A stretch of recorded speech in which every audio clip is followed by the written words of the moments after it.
من الشیطان اللعین الرجیم بسم اللہ الرحمن الرحیم الحمد للہ رب العالمین والصلاة والسلام والتحیۃ والاکرام علی اشرف الانبیاء والمرسلین وعلى آلہ الطیبین الطاہرین المعصومین ولعنۃ اللہ علی اعدائہم اجمعین اما بعد فقد قال اللہ تبارک وتعالی یا ایہا الذین آمنوا اتقوا اللہ وکونوا مع الصادقین صلوات۔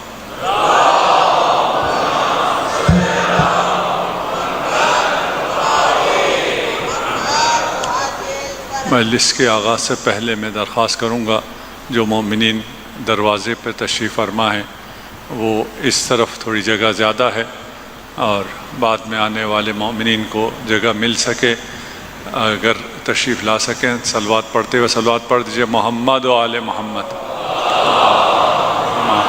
صلی علی محمد۔ ہم جس سفر پہ نکلے ہیں اس سفر میں ہمیں اس منزل تک پہنچنا ہے جس منزل پر پہنچنے کے بعد اصحاب حسین اور شہدائے کربلا کی معیت حاصل ہو سکتی ہے۔ ان مجالس اور ان زحمات کا اجر صرف یہ مانگیں، یہ کم ترین اجر ہے کہ آپ کو شہدائے کربلا کی معیت حاصل ہو۔ میں انتظامات میں جو کمی ہو رہی ہے اس کے لیے معذرت خواہ بھی ہوں، مخصوصاً اپنی بہنوں سے، ماؤں سے۔ اگرچہ اس سال بہت سی ہماری بہنوں نے کافی کام کیا، بہت وسعت بھی دی، لیکن اس کے باوجود ابھی جگہ کم پڑ رہی ہے۔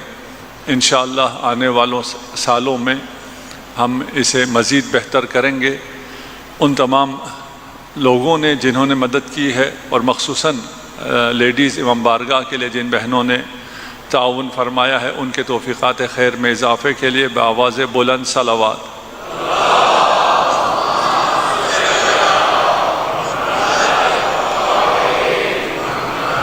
ہم اس بحث سے تقریباً نکل آئے ہیں کہ روح کیا ہے، نفس کیا ہے، اور کچھ برادران نے بعد میں آ کے ہم سے کہا بھی کہ اس میں اقوال اور بہت زیادہ ہیں، تو اس میں شک نہیں ہے کہ اس میں اقوال بہت ہیں، لوگوں نے بہت کچھ کہا ہوا ہے۔ روح کی حقیقت کے بارے میں بہت لوگوں نے بہت سی باتیں کی ہیں، لیکن ایک ایسی حقیقت ہے جسے سمجھنا آسان نہیں ہے ہم سب کے پاس، یعنی اپنے آپ کو سمجھنا آسان نہیں ہے۔ من عرف نفسہ والی بات ہے، جس نے اپنے آپ کو پہچان لیا، یعنی اپنے روح کو پہچان لیا، اپنی حقیقت کو پہچان لیا، اس نے رب کو پہچان لیا۔ اب یہ روح کچھ لوگ کہتے ہیں یہ مجرد ہے، کچھ کہتے ہیں یہ جسمانیت الحدوث ہے اور روحانیت البقاء ہے، یہ شروع مادے سے ہوتا ہے، مادی ہوتا ہے، اور اپنی بقا میں روحانیت البقاء ہے، جسمانیت الحدوث ہے۔ یعنی روح کا جب آغاز ہو رہا ہوتا ہے تو وہ بدن ہوتا ہے، مادہ ہوتا ہے، اور پھر اپنی ارتقائی سفر طے کرتے ہوئے وہ مجرد ہو جاتا ہے۔ یا کچھ لوگوں نے روح کو جسم لطیف کہا ہے کہ مادہ ہے، جسم ہے، لیکن ایک لطیف جسم ہے۔ جو بھی ہے، اب آواز بہتر ہوئی ہے خراب ہو گئی ہے؟ بہتر ہو گئی۔ صلوات پڑھ دے محمد والے۔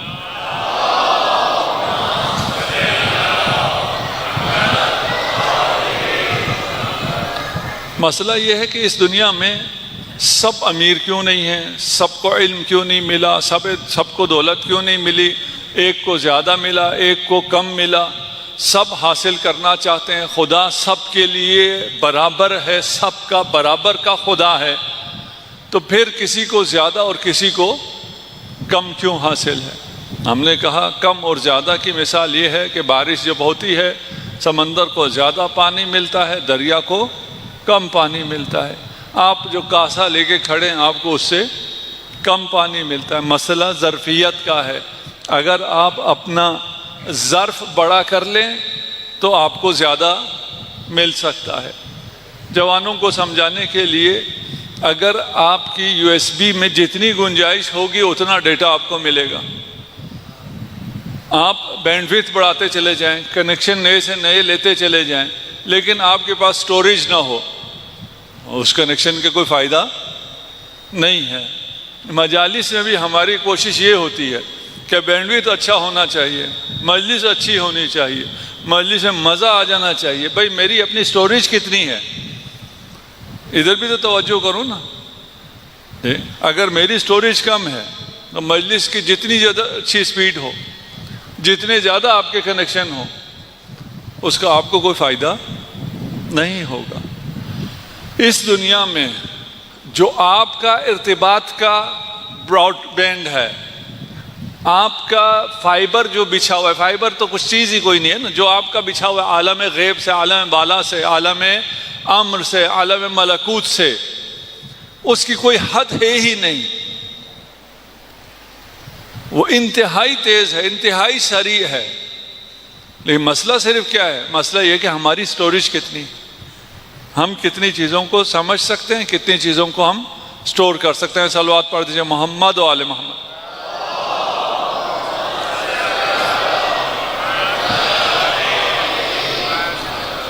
اب ہم نے اس نفس کو یا اس ظرفیت کو, اس کیپیسٹی کو ہم نے بڑھانا ہے, ہم نے اپنی سٹوریج بڑھانی ہے. سارا مسئلہ ہم میں ہے, مسئلہ باہر نہیں ہے. داؤک منک ولا تشعر, دواؤک منک, درد بھی تمہارے اپنے اندر ہے, دوا بھی تمہارے اپنے اندر ہے. درد کیا ہے؟ سٹوریج میرا کم ہے. دوا کیا ہے؟ سٹوریج کو بڑھا دو. یہ دونوں آپ کے اپنے اندر ہے, آپ کے نفس میں ہے, آپ کی روح میں ہے. اسے نفس کہیں, روح کہیں, جو بھی کہیں. یہ جو ہم نے مقدماتی بحث کی ہے, اس میں ہم نے کوئی فیصلہ نہیں کیا. اگر آپ میں سے کچھ احباب آئے تھے کہ ہم آپ کی بات سے متفق نہیں ہیں, روح کے بارے میں جو آپ نے کہا ہم آپ سے متفق نہیں ہیں. ہم نے تو کچھ کہا ہی نہیں ہے, ہم نے اپنا نظریہ دیا ہی نہیں ہے. آپ کس بات سے متفق ہیں اور کس سے متفق نہیں ہیں. ہم نے تو آپ کو کچھ جھلکیاں دکھائی ہیں کہ روح کے بارے میں یہ کچھ کہا جاتا ہے, یہ کچھ سمجھا جاتا ہے. اب ہم کیا سمجھتے ہیں, ہماری رائے کیا ہے, وہ پھر طولانی بحث ہے. اس کے لیے کبھی آ کے بیٹھیے تو پھر بات کریں گے انشاءاللہ. ہم نے اس کیپیسٹی کو بڑھانا ہے. اس کیپیسٹی کو بڑھانے کے لیے راستہ کیا ہے؟ ہم کون سی ایپ اپنی جان میں ڈاؤن لوڈ کریں جس سے ہماری کیپیسٹی بڑھ جائے؟ ہے کوئی ایسی ایپ جس سے آپ کی سٹوریج کی کیپیسٹی بڑھ جاتی ہو؟ نہیں ہے. فزیکل تو نہیں ہو سکتا, لیکن نفس کے لیے ہے ایسی ایپ. وہ ایپ کیا ہے؟ شکر. آپ شکر کریں, کیپیسٹی بڑھ جائے گی. شیطان جس چیز پر حملہ کرتا ہے وہ آپ کی عبادت نہیں ہے, آپ کی عبادت پہ حملہ نہیں کرتا. شیطان آپ کو نماز پڑھنے سے نہیں روکتا ہے, شیطان آپ کو عزاداری میں آنے سے نہیں روکتا ہے. شیطان حملہ کس پہ کرتا ہے؟ شیطان حملہ شکر پہ کرتا ہے کہ جاؤ نماز پڑھو, جاؤ عزاداری میں جاؤ, لیکن خدا کا شکر نہ کرو, بلکہ الٹا خدا پہ احسان جتاؤ کہ میں نے نماز پڑھی ہے, میں نے عزاداری کی ہے, عزاداری مجھ سے قائم ہے. آپ سے عزاداری قائم ہے. آپ حسین کے عاشق ہیں یا حسین آپ کا عاشق ہے؟ یوسف بنیامین کا عاشق تھا یا بنیامین یوسف کا؟ یوسف نے کاسا خود رکھا بنیامین کے سامان, خود اسے نکالا اور پھر خود ہی کہہ دیا یہ بنیامین میرا ہے.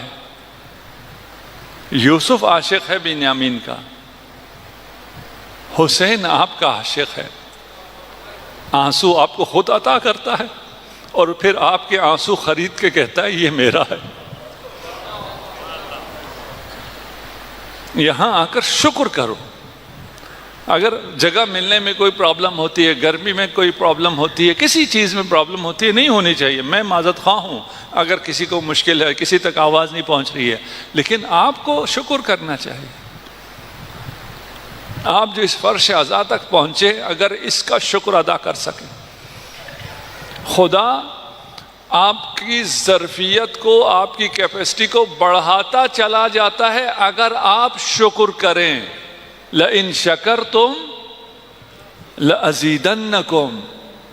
معمولی ترجمہ کرتے ہیں تم شکر کرو نعمتیں بڑھا دوں گا، آیت تو نہیں کری نعمت بڑھاؤں گا، عربی واضح سی ہے نا، لَإِن شَكَرْتُمْ، اگر تم شکر کرو، لَأَزِيدَنَّكُمْ، میں تمہیں زیادہ کر دوں گا۔ بھئی آپ میں کیا زیادہ ہوگا؟ آپ میں کیپیسٹی زیادہ ہوگی، آپ بڑے ہو جائیں گے۔ شکر سے نعمت زیادہ نہیں ہوتی ہے، آپ بڑے ہو جاتے ہیں۔ آپ بڑے ہوں تو پھر باقی چیزوں کا فائدہ ہے، آپ چھوٹے رہیں باقی بڑی چیزوں کو آپ نے کیا کرنا ہے؟ آپ نے ایسے چھوٹے لوگ بہت دیکھے ہیں جنہیں اطراف میں بڑی بڑی چیزیں چاہیے ہوتی ہیں، اس کے بغیر وہ ان کی شخصیت ہوتی ہی نہیں ہے، وہ پتہ ہی نہیں چلتا کوئی آیا ہے جب تک اس کے ساتھ 10 گارڈ نہ آئیں۔ مطلب تب ہے نا کہ اس کے خود آنے سے پتہ چلے کوئی آیا ہے۔ وہ جو خلیفہ تھا جسے ہزاروں گارڈ، سینکڑوں گارڈ کے ساتھ بھی راستہ نہیں مل رہا تھا، اور ایک فرزند رسول اکیلے آیا اور راستہ مجمع چھڑتا چلا گیا۔ شخصیت تو اسے کہتے ہیں، نورانیت تو اسے کہتے ہیں۔ شیطان کا حملہ آپ کے شکر پہ ہوگا، آپ نے حفاظت اپنے شکر کی کرنی۔ میں شکر کروں اور اپنے شکر کی حفاظت کروں، اس کے لیے میں کیا کروں؟ میں پریکٹیکل چیزیں آپ کو بتاؤں گا، اور بہت زیادہ میں خطاب بھی نہیں کروں گا، میں کوئی خطیبانہ انداز بھی نہیں اپناؤں گا، اگرچہ اپنا سکتا ہوں۔ ہم کیا کریں؟ سب سے پہلا قدم، آسان سا قدم، اپنے اطراف میں موجود نعمتوں کو دیکھنا شروع کر۔ مچھلی کی طرح نہ بنو جسے پانی کے ہونے کا پتہ ہی نہیں ہے۔ مچھلی کو معلوم ہی نہیں ہے کہ کوئی پانی بھی نام کی کوئی نعمت ہے جس سے میں رہتی ہوں۔ ہم بھی ایسے بہت سے لوگ ہیں جو ہمیں ہزاروں نعمتیں حاصل ہیں، ہمیں پتہ ہی نہیں ہے ہم اس نعمت میں، ہم آکسیجن کی نعمت میں ہمیں پتہ نہیں ہے، ہم ولایت کی نعمت میں ہیں، ہمیں احساس نہیں ہے۔ اتنی عظیم نعمت میں ہم ہیں، ہمیں ہمیشہ احساس نہیں رہتا، ہمیں کبھی کبھار اپنا آپ فقیر لگتا ہے۔ اپنے اطراف جو نعمات ہیں انہیں درک کرو، انہیں دیکھو۔ خدا نے جو نعمات دے رکھی ہیں ان کو دیکھو، انہیں انجوائے کرو، ان کا شکر ادا کرو۔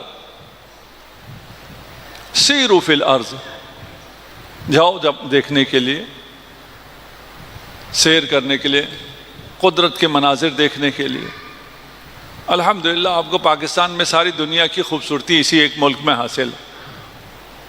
آپ جائیں، اپنا ملک دیکھنے جائیں، سیر کریں، تفریح کریں، بچوں کو بھی خوش کریں، اور بتائیں یہ اللہ کی نعمتیں ہیں۔ اللہ کی نعمتوں کو دیکھنا شروع کرو۔ اگر اللہ کی نعمتوں کو دیکھیں اور ہمارا ظرف بڑھتا چلا جائے تو جا کر ہم ان مقامات کو حاصل کر سکتے ہیں کہ ہم یہ تمنا کر سکیں، یا لیتنی کنت معکم۔ ایسی زبان پہ صرف لانے سے یہ تمنا ہماری آرزو نہیں بنے گی۔ کاش ہم بھی ہوتے کربلا میں۔ آپ ہو سکتے ہیں، آپ بھی ہو سکتے ہیں۔ کربلا والے اپنے زمانے کے امام کے ساتھ تھے، آپ اپنے امام کے اصحاب و انصار میں ہو سکتے ہیں، ممکن ہے۔ لیکن ان نعمات کے حصول سے پہلے اور ان نعمات کے حصول کے بعد اپنے آپ کو اتنا رکھنا ہے کہ ان نعمات سے کہیں منحرف نہ ہو جاؤ۔ یہ نعمات تمہیں ذکر خدا سے دور نہ کریں بلکہ تمہیں خدا کے قریب کریں، اسے نعمت کہتے ہیں۔ اگر کوئی چیز آپ کو خدا سے دور کرے وہ نعمت نہیں ہے، اس کے لیے بھی کیپیسٹی بلڈنگ چاہیے، اس کے لیے پھر یہ ایام عزا چاہیے، اس کے لیے فرش عزا چاہیے، یہاں آنا ضروری ہے۔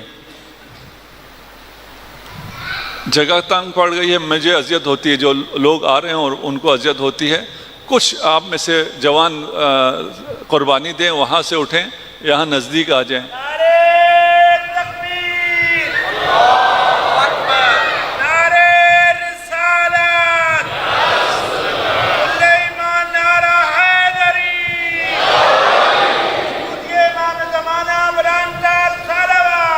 اللہم صل علی محمد وآل محمد۔ آپ میں ظرفیت ہونی چاہیے۔ اگر ظرفیت نہیں ہے، مثلا میں ایک مقام کا اہل نہیں ہوں، تو مجھے جو مقام ملا ہوا ہے وہیں پہ مجھے شاکر رہنا چاہیے۔ خدا کا شکر اس نے مجھے نہیں آزمایا، اس نے مجھے اقتدار نہیں دیا، اس نے مجھے اختیار نہیں دیا، اس لیے کہ شاید میں اہل نہیں ہوں۔ کبھی نہ دینا بہت بڑی نعمت ہے، اس پہ بھی مجھے شکر کرنا چاہیے۔ ثعلب ابن حاطب صحابی رسول ہے، اس کو بہت شوق تھا مالدار ہونے کا، بار بار رسول خدا کے پاس آتا تھا، یا رسول اللہ آپ دعا کریں گے تو مال تو کوئی مسئلہ ہی نہیں۔ اس نے تو دیکھ رکھا تھا نا، رسول خدا اگر چاہیں تو یہ خاک بھی سونے میں بدل سکتی ہے، تو آپ دعا کرتے ہیں۔ رسول خدا نے اس کی درخواست کو نہیں مانا، اس سے کہا تمہاری مصلحت میں نہیں ہے، یہ مال تمہارے لیے نہیں ہے۔ اس نے کہا مجھ میں کیا کمی ہے یا رسول اللہ، میں آپ کا صحابی ہوں، صحابی تو سارے عادل ہیں، تو آپ دعا کر لیں میرے لیے، میں مالدار ہو جاؤں۔ اصرار ہوا، رسول خدا نے دعا کی، اسے ارث ملا اور اس کے پاس بہت زیادہ مال آ گیا، بہت اونٹ آ گئے، بھیڑ بکریاں، اس زمانے کا مال یہی ہوتا تھا۔ اب یہ پہلے روزانہ نماز کے لیے آتا تھا، اب ہفتے میں ایک دفعہ آنا شروع کیا، اس جمعے کے جمعے صرف نماز میں آتا تھا، پھر جمعے کی نماز میں بھی آنا چھوڑ دیا، عید وید پہ آ جاتا تھا۔ جب رسول خدا نے زکوٰۃ کے لیے بھیجا عاملین زکوٰۃ کو، تو کہا میں کوئی یہودی ہوں جو جزیہ دوں، میں زکوٰۃ نہیں دیتا۔ اگر ہمارے پاس نہیں ہے تو نہ ہونے پر شکر کرو۔ یہ دنیا کٹ جائے گی، اس دنیا نے ختم ہو جانا ہے، امیر ہو غریب ہو دونوں کو چند گز کی جگہ میں جا کے آرام کرنا ہے، نہ ہونے پہ شکر کرو۔ ایک شخص امام جعفر صادق علیہ السلام کی بارگاہ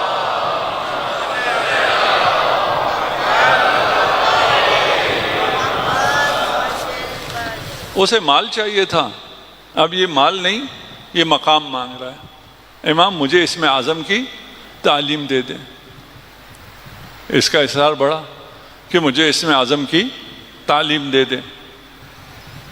امام نے فرمایا اچھا فلاں جگہ جاؤ، وہاں رکو، وہاں ایک واقعہ ہوگا، وہ دیکھنا پھر آ جانا۔ وہ وہاں گیا، ایک پل تھا چھوٹا سا جس سے ایک آدمی گزر سکتا تھا، وہاں وہ تھوڑی دیر کھڑا رہا، دیکھا ایک بوڑھا لکڑیاں لاد کے ادھر سے گزر رہا تھا، اس کے پیچھے سے ایک آدمی آیا، گھڑ سوار تھا، اس نے اس سے کہا ہٹو، اس کے لیے ہٹنے کی جگہ نہیں تھی، اسے سے لات ماری، وہ بوڑھا وہاں گرا، اس نے گھوڑے سے اس کے اوپر سے چھلانگ لگائی اور آگے نکل گیا۔ خیر یہ گیا، اس نے لکڑیاں وکڑیاں سنبھال کے اسے دی، اگلے دن آیا امام کے پاس، آپ نے فرمایا تھا فلاں جگہ جاؤ، میں وہاں گیا، وہاں میں نے ایسا دیکھا کہ ایک جوان آیا، اس نے بوڑھے کو مارا، کہ اگر تو اس کی جگہ ہوتا اور تیرے پاس اسم اعظم ہوتا تو پھر تو کیا کرتا؟ کہا اگر میرے پاس اسم اعظم ہوتا تو اس جوان کو تو میں یوں کر دیتا، وہ کر دیتا۔ امام نے فرمایا وہ جو بوڑھا تھا ضعیف تھا، اس کے پاس اسم اعظم تھا۔ اسم اعظم ظرفیت ہو تو ملتا ہے، ادھر سے کوئی محدودیت نہیں ہے، خدا کی طرف سے ہر چیز میسر ہے، ائمہ سے آپ کو ہر چیز میسر ہے، اگر نہیں مل رہا تو آپ کی محدودیت کی وجہ سے ہے۔ ہمیں اپنی محدودیت کو وسیع کرنا ہے۔ صلوات پڑھ دیجئے محمد و آل محمد۔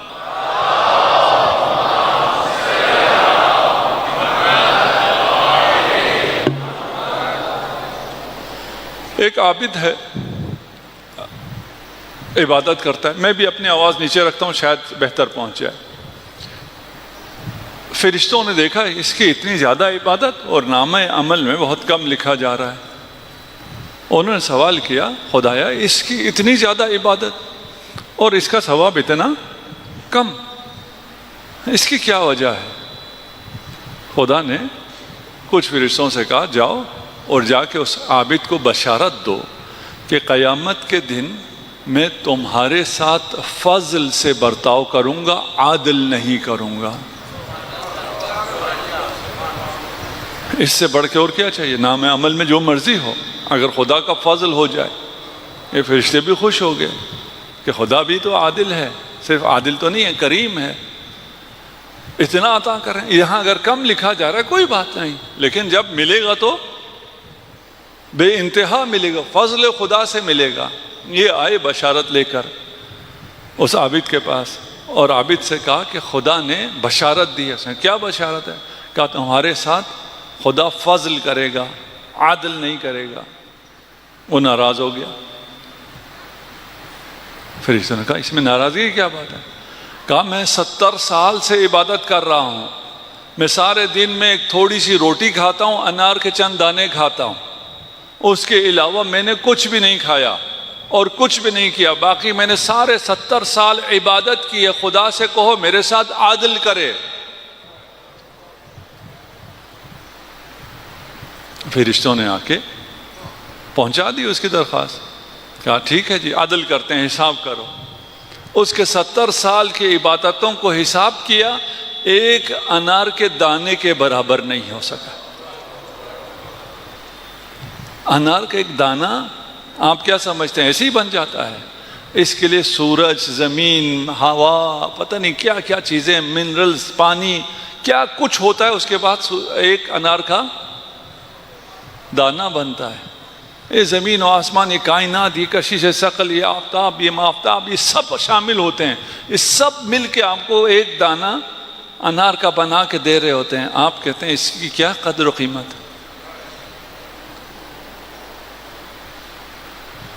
حضرت یونس مچھلی کے پیٹ میں اگر تسبیح نہ کرتے تو قیامت تک رہتے، اور قیامت تک رہنا ترک اولا کی وجہ سے عدل الہی تھا۔ یہ عدل الہی تھا کہ قیامت تک یونس مچھلی کے پیٹ میں رہے۔ یہ فضل الہی ہوا ہے، یونس کو نجات ملی ہے۔ حضرت یعقوب کا دسترخوان تمام انبیاء کا تھا۔ ایک دن تھک گئے، بہت زیادہ لوگ آئے، دسترخوان سمیٹ چکے تھے، ایک آدمی آیا، حضرت یعقوب نے کہا جاؤ بھئی آج کھانا ختم ہو گیا، دسترخوان سمیٹ چکا ہوں۔ وہ ایک سائل جو واپس گیا تو ندا آئی کہ اب تمہیں آزمائش کا جواب دینا پڑے گا۔ یہ عدل خدا ہے، اور وہ آزمائش یوسف کی جدائی تھی۔ یہ عدل خدا ہے۔ اگر انسان کو سمجھ میں آئے، اگر ایک چیز اور ہم سمجھ سکیں، جو میں جوانوں سے کہہ رہا تھا نا، اپنی کیپیسٹی بڑھانی ہے، سپیڈ صرف نہیں بڑھانی، ڈاؤن لوڈنگ سپیڈ نہیں بنا رہی، کنیکشن زیادہ نہیں لینے، وہ بھی لے لو جتنا ہے، لیکن آپ کی جتنی کیپیسٹی ہو۔ خدا کو آپ کا اچھا عمل نہیں چاہیے، خدا کو آپ کا عمل بھی نہیں چاہیے۔ صحیح غلط ہے؟ نہ عمل چاہیے، نہ آپ کا اچھا عمل چاہیے۔ اچھا آپ تو عمل کی باتیں کرنا چاہیے تھی ممبر سے، آج تو الٹا شروع ہو گیا، یہ خدا کو عمل نہیں چاہیے۔ خدا آپ کے عمل کا محتاج نہیں ہے۔ خدا کو آپ سے نماز چاہیے کا مطلب خدا کو نماز کی ضرورت ہے، خدا کو آپ کی نماز کی کوئی ضرورت نہیں ہے۔ خدا کو سارے دنیا کے سارے لوگ اچھے عمل کریں اس کی بھی کوئی ضرورت نہیں ہے۔ خدا نے آپ سے اچھا عمل مانگا بھی نہیں ہے۔ پھر یہ کیا ہے؟ نماز پڑھو، روزہ رکھو، جہاد کرو۔ خدا نے اچھا عمل نہیں مانگا ہے، خدا کو اچھا عمل نہیں چاہیے، خدا کو اچھوں سے اچھا عمل چاہیے۔ اگر اصطلاح میں سمجھ سکیں، حسن فعلی کافی نہیں ہے، حسن فاعلی بھی چاہیے۔ اچھا کام نہیں چاہیے، پہلے اچھا کام کرنے والا چاہیے۔ اگر کام کرنے والا اچھا ہو تو اس کا عمل قبول ہے۔ اگر عمل کرنے والا اچھا ہے تو اس کا ہر عمل اچھا ہے۔ اگر عمل کرنے والا اچھا نہیں ہے تو اس کا کوئی عمل اچھا نہیں ہے۔ واضح ہے نہیں ہے؟ اسی لیے مسلمانوں کا متفقہ عقیدہ ہے، کوئی اس میں اختلاف نہیں ہے، چند نواسب کے علاوہ۔ نواسب کو تو آپ مسلمانوں میں شمار ہی نہ کریں، نواسب دشمنان اہل بیت کے علاوہ تمام مسلمانوں کا متفقہ ہے۔ یہ روایات تمام مسلمانوں کی کتابوں میں ہے کہ اگر کوئی ساری دنیا کا عمل کر لے اور تمام عمل کے بعد صفا و مروہ کے درمیان راہ خدا میں شہید بھی ہو جائے اور اس کے دل میں علی کی محبت نہ ہو، یعنی جتنا بھی اچھا عمل ہو وہ خود اگر اچھا نہیں ہے تو جنت کی بو بھی نہیں سونگھ سکتا ہے۔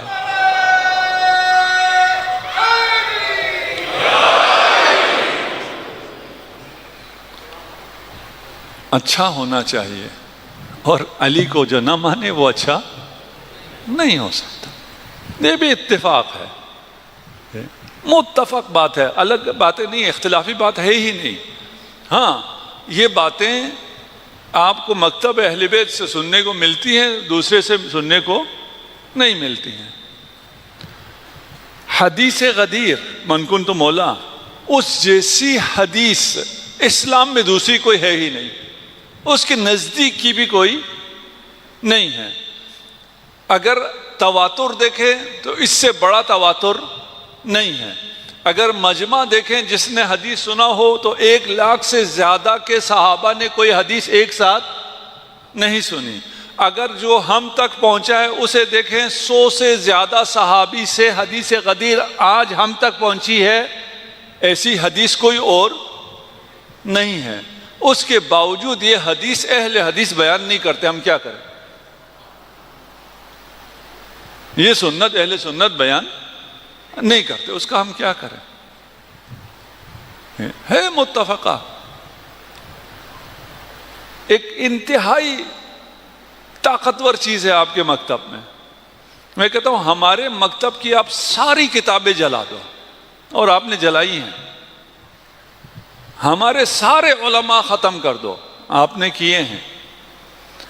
ہم پھر بھی آپ کی کتابوں سے مکتب تشیع کی حقانیت ثابت کر سکتے ہیں۔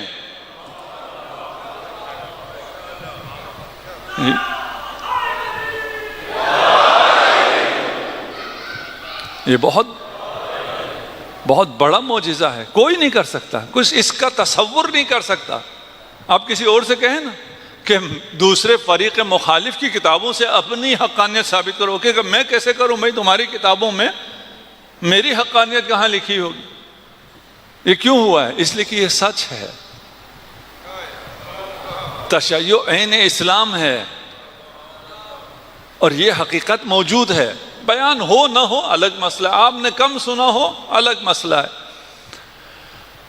بس اگر ظرف کو بڑھانا ہے تو شکر کو بڑھانا ہے۔ شکر کو بڑھانے کے لیے آپ نے نعمات کو دیکھنا ہے، اسباب کو دیکھنا ہے، خدا نے جو چیزیں آپ کو دی ہیں ان کو دیکھنا ہے۔ دوسرا مرحلہ اگر اس ظرفیت کو مزید بڑھانا ہے تو پھر اسباب کو دیکھنا ہے۔ خدا آپ کو دے گا اسباب کے ذریعے، لیکن آپ کی نگاہ اسباب پر نہیں ہونی چاہیے۔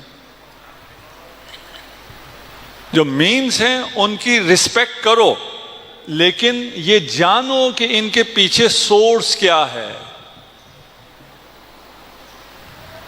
ہم وسیلے کا انکار نہیں کرتے. آپ کو رزق خدا دیتا ہے، تجارت کے وسیلے سے دیتا ہے.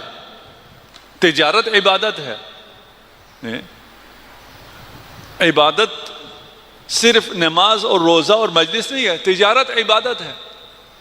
اور مجھے گلا اپنی قوم سے یہ کہ ہم نے تجارت کم کر دیا ہے. ہمارا ایجوکیشن سسٹم نوکر بنانے کے لیے، اس لیے ہم پڑھنے کے بعد نوکری تلاش کرتے ہیں.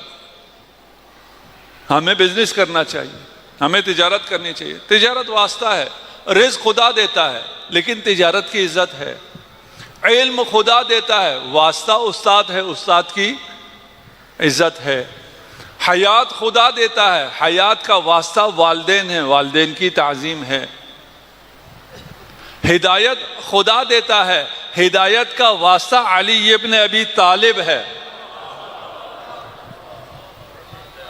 بغیر واسطوں کی تعظیم کے آپ خدا تک نہیں پہنچ سکتے.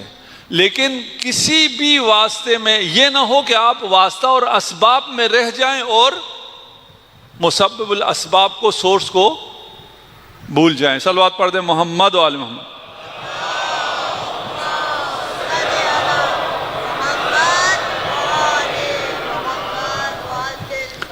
فرض کر لیجئے آپ میں سے جو سب سے خوبصورت ہے، مجھے سب خوبصورت لگ رہے ہیں، جو سب سے خوبصورت ہے وہ کھڑے ہو کے آئینے کو دیکھ رہا ہے. اس کی جگہ آپ حضرت یوسف کو رکھ لیں. حضرت یوسف کھڑے ہو کے آئینے کو دیکھ رہے ہیں.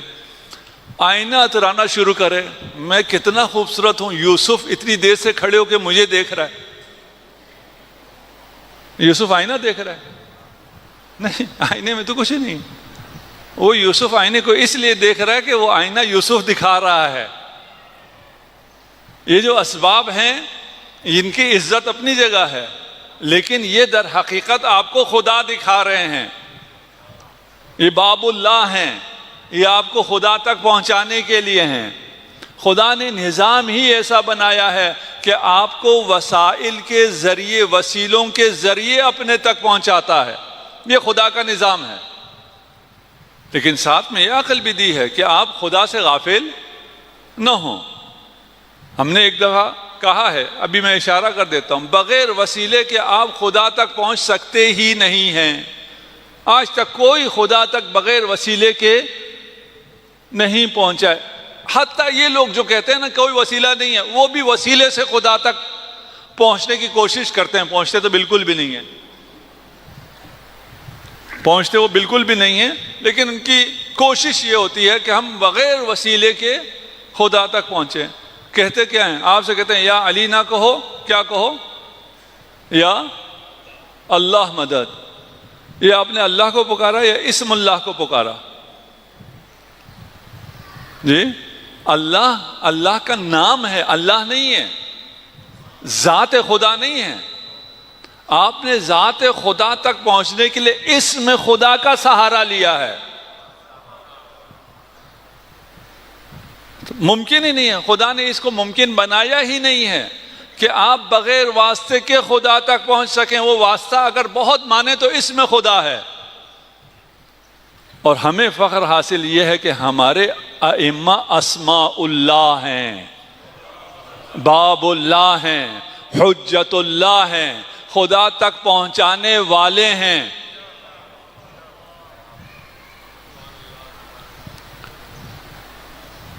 ان وسائل کو، ان اسباب کو اپنی جگہ، لیکن اس کو سبب کو دینے والے کو بھی دیکھنا ضروری ہے. وَمَا تِلْكَ بِيَمِينِكَ يَا موسیٰ. موسیٰ آپ کے ہاتھ میں کیا ہے؟ آپ کے ہاتھ میں، ابھی آپ موبائل میں مصروف ہیں، رہنے دیجئے مصروف. آپ کے ہاتھ میں کیا ہے؟ موبائل ہے. آپ اس سے کیا کرتے ہیں؟ میں کال کرتا ہوں، میں اس سے سیلفیاں بناتا ہوں، مجلس میں تھوڑی بہت چیٹ بھی دیکھ لیتا ہوں. اچھا، یہ جو میری ان سے یہ گفتگو ہوئی، آپ کو کیا فائدہ ہوا؟ کچھ بھی نہیں، تھوڑا سا آپ نے ٹائم ضائع کیا. اب میں کسی اور لیکچر پہ جا کے دوبارہ بتاؤں کہ میں فلاں مجلس میں تھا، ایک صاحب کے ہاتھ میں موبائل تھا، میں نے ان سے پوچھا یہ آپ کے ہاتھ میں کیا ہے؟ انہوں نے کہا موبائل. میں نے کہا کیا کرتے ہو؟ میں نے کہا کال کرتا ہوں. اور کیا کرتے ہو؟ سیلفیاں لیتا ہوں. آپ کہیں گے اس کو کیا ہو گیا، یہ کیوں بتا رہے ہیں؟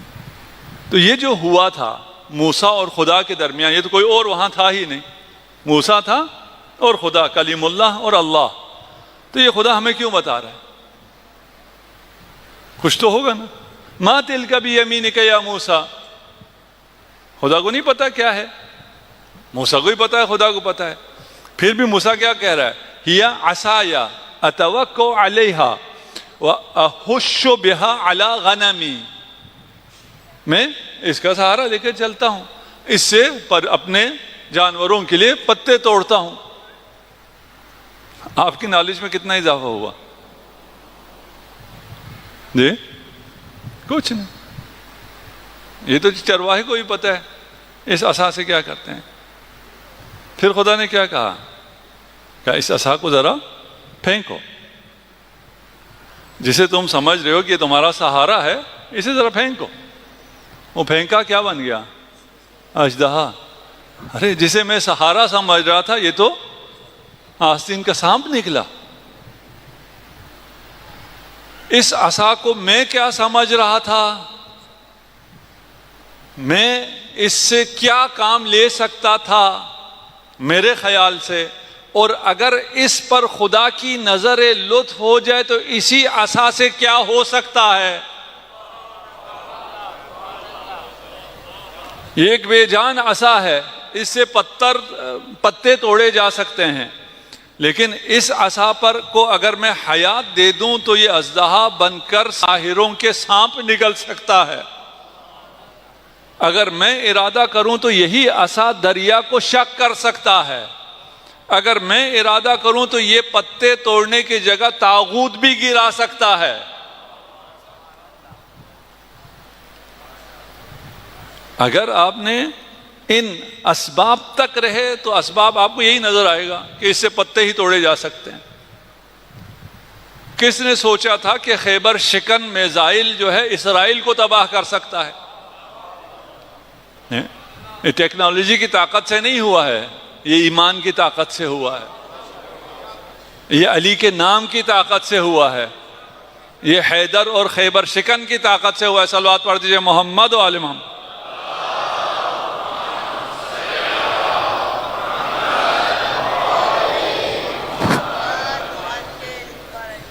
آپ نے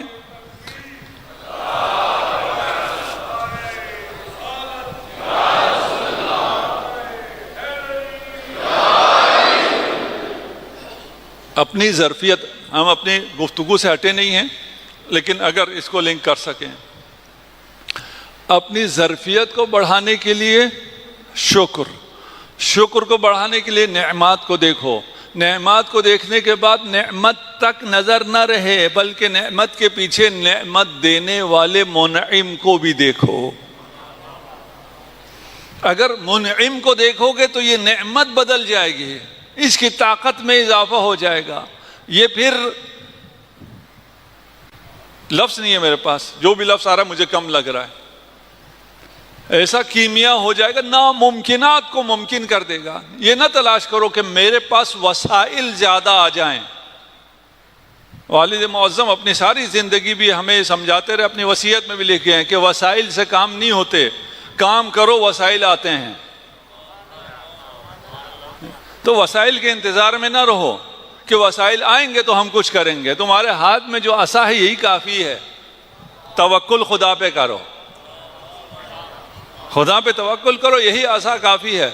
اِنَّا لَمُدْرِكُونَ، بنی اسرائیل نے کہا کہ سامنے سمندر ہے، پیچھے فوج فرعون کا سمندر آ رہا ہے. اِنَّا لَمُدْرِكُونَ، ہم تو پھنس گئے، ہم تو گئے. نجات کی کوئی راہ نظر نہیں آ رہی. موسیٰ نے کیا کہا؟ کلا، ہرگز نہیں، ہم نہیں پھنسے. کہاں جائیں؟ کون سا راستہ ہے؟ آگے بھی سمندر ہے، پیچھے بھی سمندر ہے، راہ فرار ہے ہی نہیں. ان معی ربی، ہم پھنستے نہیں ہیں، ہم بند گلی میں نہیں پھنستے. ان معی ربی، رب میرے ساتھ ہے. رب ساتھ ہونے سے کیا ہوتا ہے؟ وسائل ہونے چاہیے. راستہ بتاؤ نا، نجات کہاں سے ملے گی؟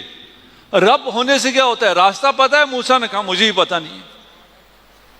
سیہدین، ان معی ربی سیہدین.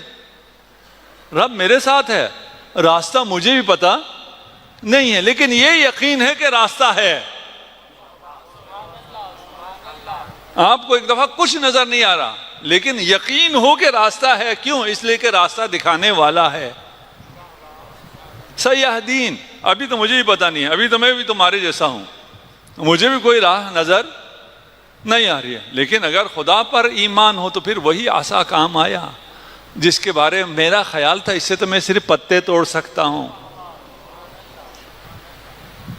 نظر خدا پر ہونی چاہیے، اسباب پر نہیں ہونی چاہیے. ایک، نعمتوں کو دیکھو. دو، اسباب کو نہیں، مسبب الاسباب کو دیکھو. تین، اور آخری بات، آپ کی زحمت تمام، اپنے آپ کو بھی نہ دیکھو. یہ سب سے مشکل ہے. تم نہیں ہو جو کر رہے ہو. تم کیا کر سکتے ہو؟ تمہارے پیچھے جو امام زمانہ کی دعا کی طاقت ہے اسے دیکھو. میں اپنی طرف دیکھوں تو پھر تو میں کچھ بھی نہیں. اپنی طرف بھی نہ دیکھو، ان تمام چیزوں کی نسبت اپنی طرف بھی نہ دو. ایک درویش کہیں بیٹھا تھا، بادشاہ سلامت وارد ہوئے. اپنے خیال مزاج میں بادشاہوں کا خیال یہ ہوتا ہے ہم سلامت ہیں. سب کھڑے ہوئے، یہ اپنے موبائل میں لگے رہے، کھڑے نہیں ہوئے. بادشاہ نے کہا جانتے ہو ہم کون ہیں؟ کہا نہیں بھائی میں نہیں جانتا آپ کون ہیں. کہا ہم بادشاہ ہیں جہاں اس وقت کے اقتدار ہمارے پاس ہے. اس نے کہا اچھا آپ ابھی بادشاہ ہیں، اس کے بعد کیا ہوں گے؟ کچھ دیر سوچنے کے بعد اسے موت اور قبر اس کے ذہن میں آئی. بادشاہ کے بعد اور کیا ہوگا؟ اس کے بعد اور کچھ نہیں ہوں گا، ہچ ختم ہو جاؤں گا. کہا تم جو بادشاہ بننے کے بعد ہوگے وہ میں ابھی ہوں. تم بعد میں کچھ نہیں ہوگے نا، تو میں ابھی کچھ نہیں ہوں، ابھی میں ہچ ہوں. اس منزل پہ اگر ابھی پہنچ جاؤ، آپ کی شخصیت پھر شخصیت بنے گی. پھر آپ وجود میں آئیں گے اگر اپنے آپ کو دیکھنا چھوڑ دیں، اگر میں کرنا چھوڑ دیں، اپنے سے نسبت دینا چھوڑ دیں، اچھائیوں کی نسبت اپنے سے نہ دیں. اذا مرضت فهو یشفین. مریض میں ہوتا ہوں، شفا وہ دیتا ہے. مریض بھی تو وہ کرتا ہے بھائی، مریض بھی تو میں خود نہیں ہوتا ہوں. لیکن ادب یہ ہے کہ مرض کی نسبت اپنے ساتھ دوں اور شفا کی نسبت خدا کے ساتھ دوں. خدا کرے ہم اہل بیت کے فرامین پہ عمل کر سکیں. آج میں اس طرح حدیث آپ کے سامنے نہیں پیش کر سکا، وقت آ گیا. کچھ احادیث ہیں اس زمینے میں انشاءاللہ کل پیش کریں گے. صلوات پڑھ دیجیے محمد و آل محمد.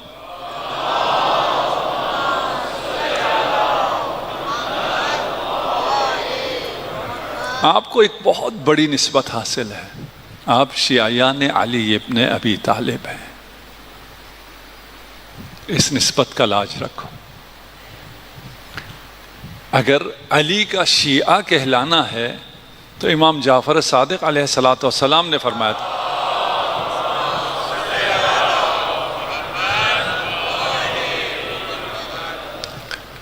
کہ اگر کسی شہر میں ہمارے شیعہ کو پہچاننا ہے تو دیکھو اس شہر میں سب سے زیادہ پرہیزگار کون ہے، سب سے زیادہ سچا کون ہے، سب سے زیادہ امین کون ہے، وہ ہمارا شیعہ ہوگا. اور اگر امام کسی کو اپنا سفیر بنائیں تو اس میں بھی امام کی صفات ہونی چاہیے. اسے دیکھ کر لوگوں کو حسین یاد آنا چاہیے.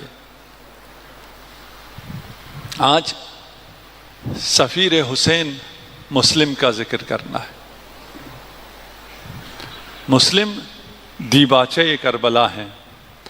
جتنے مصائب کربلا میں آئے ان کا آغاز یا ان کی ابتدا مسلم نے دیکھی ہے۔ نماز کے بعد مسلم نے دیکھا کہ کوئی بھی مسلم کے ساتھ نہیں ہے۔ کوفہ کی گلیوں میں تنہا جا رہے تھے، ایک گھر کی دہلیز پر جا کے بیٹھے تھوڑی دیر آرام کرنے کے لیے۔ ایک مومنہ آئی اور کہا کوفہ کے حالات ٹھیک نہیں ہیں، آپ بھی اپنے گھر چلے جائیے۔ مسلم نے کہا جس کا کوفہ میں کوئی گھر نہ ہو وہ کہاں جائے گا؟ تو نے پوچھا آپ کون ہیں؟ کہا میں مسلم ابن عقیل ہوں۔ مسلم کو اپنے گھر لے گئی، خبر پہنچ گئی، انہوں نے حملہ کیا۔ مسلم نے گھر سے نکل کر جنگ شروع کی۔ مومنہ نے کہا کہ گھر میں رہ کر جنگ کریں۔ فرمایا میں نہیں چاہتا یہ لعین تمہارے گھر تک آ جائیں۔ جب مسلم کا مقابلہ نہیں کر سکے تو انہوں نے ساری فوج منگوا لی، کہا ایک ایک کر کے ہم مسلم کو شکست نہیں دے سکتے۔ سب نے آ کر مسلم پہ حملہ کیا۔ مسلم کو جو تلوار چلا سکتا تھا تلوار چلا رہا تھا، جو نیزہ مار سکتا تھا نیزہ مار رہا تھا، جس کا اور بس نہ چلتا تھا وہ پتھر مار رہا تھا۔ مسلم نے کہا میں مسلمان ہوں، مسلمان کو پتھر نہیں مارتے۔ میں عرض کروں گا مسلم آپ مسلمان ہیں، کربلا تشریف لائیے، جنت کے جوانوں کا سردار تن و تنہا زہرا کا لال زخمی ہے، اب جنگ نہیں کر سکتا، چند لمحے بعد یوں ہی گر جائے گا، لیکن یہ لعین پتھر مار رہے ہیں۔ اجرکم علی اللہ۔ مسلم پر بہت زخم آئے، مسلم کے ہونٹ بھی زخمی ہوئے۔ مسلم نے پانی منگوایا، پانی پینا چاہا لیکن پانی نہ پی سکے۔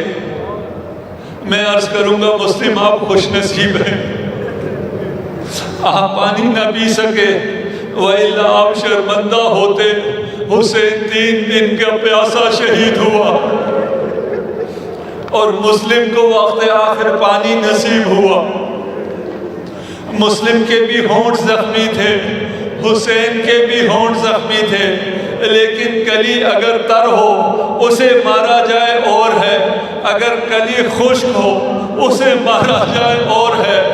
جب مسلم کے لب زخمی تھے، ابھی زخم تازہ تھے، لیکن لب حسین پر تلواروں کے زخم کے بعد جو زخم آیا اس زخم کو شاید بیان نہ کر سکوں۔ جب دشت رکھا گیا قدموں میں، سکینہ دیکھ رہی ہے، لعین نے چوب خیزرات و شراب سلانا شروع کیا، وہ جسارت شروع کی، اس کے بعد سکینہ نہ بول سکے۔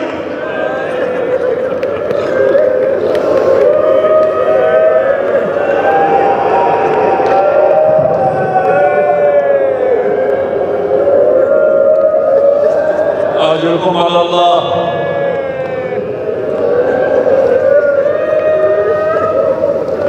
مسلم کو دار العمارہ کی چھت پر لے جایا گیا، بس میں نے مختصر کر دیا۔ جلاد سے کہا دور نماز کی اجازت دو۔ حسین کو اور سفیر حسین کو نماز سے کتنا عشق ہے، 2 رکعت نماز ادا کی، کہا اب آخری سلام کے لیے مہلت دو۔ مسلم نے حسین کا رخ کیا، دور سے پہلا سلام ہے جو کسی غریب نے حسین کو دیا، السلام علیکہ یا ابا عبداللہ۔ مسلم کی آواز نے اپنی آواز کو ملا، اپنے گریے سے اعلان کرو، السلام علیکہ یا ابا عبداللہ۔ مسلم کا سلام پہنچا، حسین اپنی جگہ سے کھڑے ہوئے، جواب دیا وعلیکہ السلام یا غریب کوفہ۔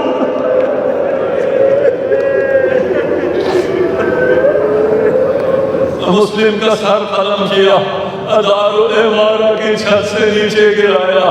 یہ بنی ہاشم کا پہلا جسم ہے جسے گلیوں میں گھسیٹا گیا، جس کے سر پڑنے کے لیے زیادہ بلند کیا گیا۔ امام حسین نے مسلم کی بچی کو بلایا، اپنے زانوں پر بٹھایا، دست شفقت سر پر پہنا، 2 بالیاں کانوں میں پہنائی۔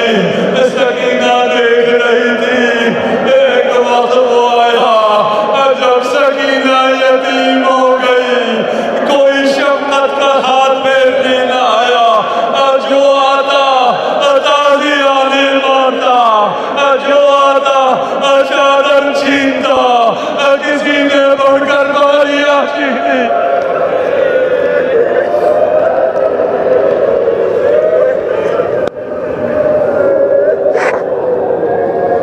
اجرکم علی اللہ۔ کون جانے سکینہ کی کیا قدر و منزلت ہے، کون جانے جنت کے جوان کا سینے پہ سونے کی کیا منزلت ہے۔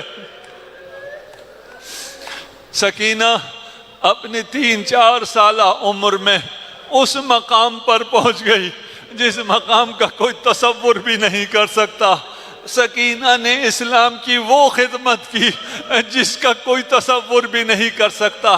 حضرت سکینہ نے اسلام بچایا، آل رسول کو بچایا، امام وقت کی حفاظت کی۔ تھوڑا سا رک کے سن لیجئے، ابھی یہ بات آ گئی ہے، جناب سکینہ کا ذکر پھر یہاں نہیں ہوگا۔ جس خرابے میں قیدیوں کو رکھا گیا تھا، اس محل میں جو بنایا گیا تھا، آپ کو پتہ ہے محل غصب کر کے بناتے ہیں، تمام لوگوں کے گھروں کو غصب کر کے بنایا۔ ایک بڑھیا نے اپنا گھر دینے سے انکار کیا۔ عمرو عاص نے اس سے کہا کہ اس کو رہنے دو تاکہ تمہارے عدالت کی داستانیں ہوں کہ تمہارے محل کے درمیان ایک غریب بڑھیا کا گھر بھی تھا اور بادشاہ نے اسے نہیں گرایا۔ خیر، جو اس نے کیا سو کیا، اس مکان کا چھت گرایا، وہ بڑھیا وہاں پہ شہید ہو گئی، اور وہ مکان موجود تھا جس کی چھت نہیں تھی، جس کی دیواریں گرنے کے لیے تیار تھی۔ اس مکان میں حرم آل رسول کو رکھا گیا جس میں چھت نہیں ہے، دھوپ کی شدت ہے، رات میں صحرا کی سرد ہوائیں ہیں، دیواریں اتنی خستہ تھیں کہ مخدرات عصمت دیواروں کا سہارا بھی نہیں لے سکتی تھی۔ اس کے گرد جن نگہبانوں کو رکھا تھا وہ ایسے نگہبان تھے جنہیں عربی نہیں آتی تھی، تاکہ وہ آل رسول سے مکالمہ نہ کر سکیں۔ امام سجاد نے ایک رات سنا، ایک نگہبان دوسرے سے کہہ رہا تھا کہ اس ڈیوٹی سے ہماری جان کب چھٹے گی؟ دوسرے نے کہا آج رات فیصلہ یہ ہوا ہے کہ یہ دیواریں گرا دی جائیں اور صبح اعلان کر دیں کہ حادثہ ہو گیا، دیواریں گر گئی، سارے قیدی مر گئے۔ اب زین العابدین فکر میں ہے کیا کریں، کس طرح حرم رسول خدا کو نجات دیں۔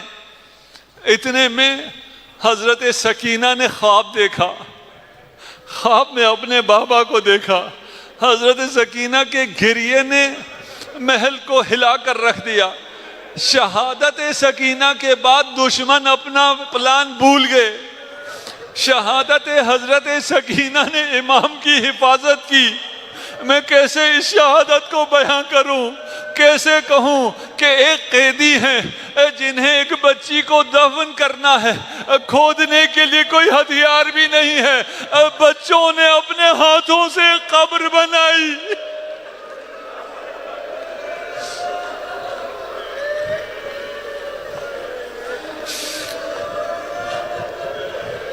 اب بات یہاں تک آ گئی ہے تو آپ کو مدینہ بھی لے جاؤں۔ یہ اس گھرانے کے چھوٹے بڑوں پر جو ظلم ہو رہا ہے، اصغر کو بھی مارا جا رہا ہے، سکینہ کو بھی مارا جا رہا ہے، اکبر کو بھی مارا جا رہا ہے۔ وجہ یہ ہے کہ اس گھرانے کے ایک فرد کو مدینہ میں ہاتھوں کو باندھا گیا، اس گھرانے کے باپ کو مدینہ میں گھسیٹا گیا، اس گھرانے کی ماں کے پہلو کو شہید کیا گیا۔ سکینہ کی اپنی دادی سے بہت سی شباہتیں ہیں۔ سکینہ کو بھی رات کی تاریکی میں غسل دیا گیا، زہرا کو بھی رات کی تاریکی میں غسل دیا گیا۔ جب غسل شروع ہوا تو بچوں کو دور کر دیا۔ امام نے فرمایا سکینہ کے جسم کے نیل بچے نہ دیکھ سکیں گے۔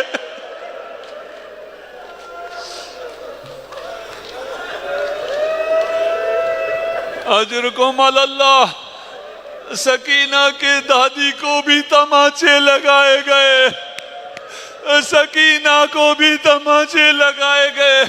فرق اتنا تھا، سکینہ اتنی کم سن تھی، تماچا دائیں رخسار پہ لگتا اور خون بائیں رخسار سے نکل۔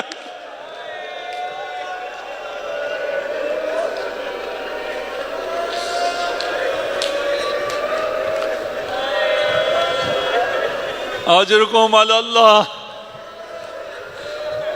میرا سلام صبر زین العابدین پر۔ غل و زنجیر کے ساتھ بہن کا جنازہ پڑھایا۔ کربلا کے مصائب کے بعد یہ مصائب اتنے سخت نہ تھے، لیکن ام کلثوم سب سے زیادہ گریہ فرما رہی تھی۔ زینب کبریٰ نے خاموش کرنا چاہا، لیکن ام کلثوم خاموش نہ ہوئی۔ پوچھا ام کلثوم اتنا گریہ کیوں کر رہے ہیں؟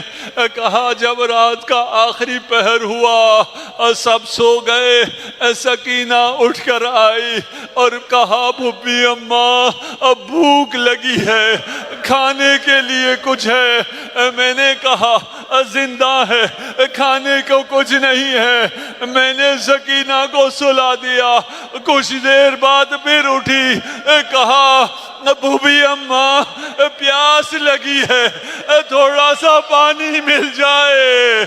میرے پاس دینے کو پانی نہ تھا، روتی اس لیے ہوں سینے پہ سونے والی پیاسے باپ کی پیاسی بیٹی دنیا سے چل بسی۔